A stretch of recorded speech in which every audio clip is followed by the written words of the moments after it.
কিভাবে ভোট কেন্দ্রে গিয়ে একজন ভোটার ভোট কক্ষে প্রবেশ করে ভোট দিবে তার একটি সহজ প্রক্রিয়া আজ দেখাবো বা আলোচনা করব। ভোটার প্রথমে ভোট কক্ষে প্রবেশ করবে। ভোট কক্ষে প্রবেশ করার পরই তিনি দেখতে পাবেন পোলিং অফিসার। প্রথম পোলিং অফিসার তিনি ভোটারকে শনাক্ত করবেন, ভোটারের ছবির সাথে মিলিয়ে দেখবেন, ভোটারের নাম ও পিতা বা স্বামীর নাম যাচাই করবেন।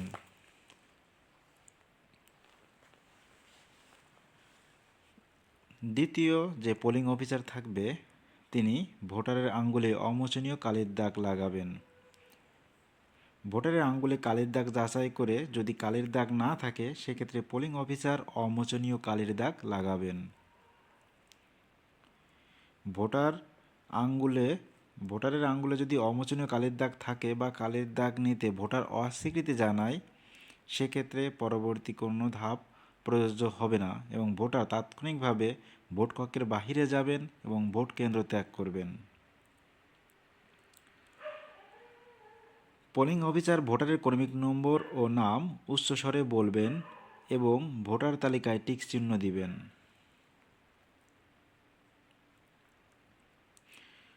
পোলিং অফিসার কর্তৃক ভোটারের কর্মী নম্বর ও নাম উচ্চস্বরে বলার সাথে সাথে পোলিং এজেন্টগণ তাদের কাছে রক্ষিত ছবি ছাড়া ভোটার তালিকায় সংশ্লিষ্ট ভোটারের ক্রমিক নম্বরে টিক চিহ্ন দিবেন। এরপর সহকারী প্রিজাইডিং অফিসার ভোটারকে ব্যালট পেপার ইস্যু করবে। সহকারী প্রিজাইডিং অফিসার ব্যালট পেপারের মরিপত্রে ভোটারের ক্রমিক নম্বর ও ভোটার এলাকার নাম লিপিবদ্ধ করবেন। মরিপত্রে অফিসিয়াল সিল নেবেন। মরিপত্রে ভোটারের স্বাক্ষর অথবা টিপসই নেবেন। ব্যালট পেপারের উল্টো দিকে অফিসিয়াল সিল এবং সিলের মাঝখানে সহকারী প্রিজাইডিং অফিসার কর্তৃক অনুস্বাক্ষর দেবেন। এরপর ভোটার ব্যালট পেপার নিয়ে গোপন কক্ষে যে তার পছন্দকৃত প্রতীকে মার্কিং সিল দ্বারা ভোট দিবেন। এবার ত্রয়োদশ জাতীয় সংসদ নির্বাচনের পাশাপাশি গণভোট রয়েছে, তাই দুটি ব্যালট পেপার সহকারী প্রিজাইডিং অফিসারের কাছ থেকে ভোটারকে সংগ্রহ করতে হবে। গণভোটে হ্যাঁ এবং না দেওয়ার সুযোগ রয়েছে।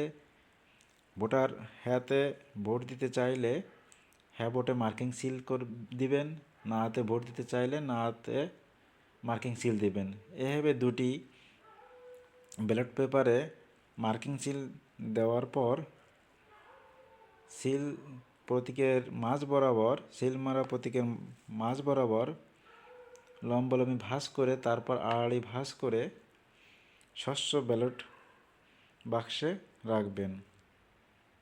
গোপন কক্ষের ভিতরে ভোটার তার ব্যালট পেপার ভাঁজ করে ভোট গ্রহণকারী কর্মকর্তা ভোটারের ব্যালট পেপার স্বচ্ছ ব্যালট বাক্সে ঢোকানোর বিষয়টি নিশ্চিত করবেন।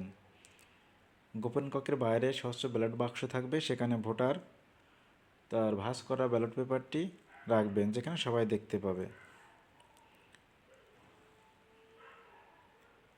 ব্যালট বাক্সে ব্যালট পেপার দেওয়ার পর তাৎক্ষণিকভাবে ভোটার ভোট কক্ষ ত্যাগ করবেন। ভোট কক্ষ ত্যাগ করার পর ভোটার ভোট কেন্দ্র ত্যাগ করবেন। এইভাবে একজন ভোটার ভোট কেন্দ্রে গিয়ে ভোট দিবে।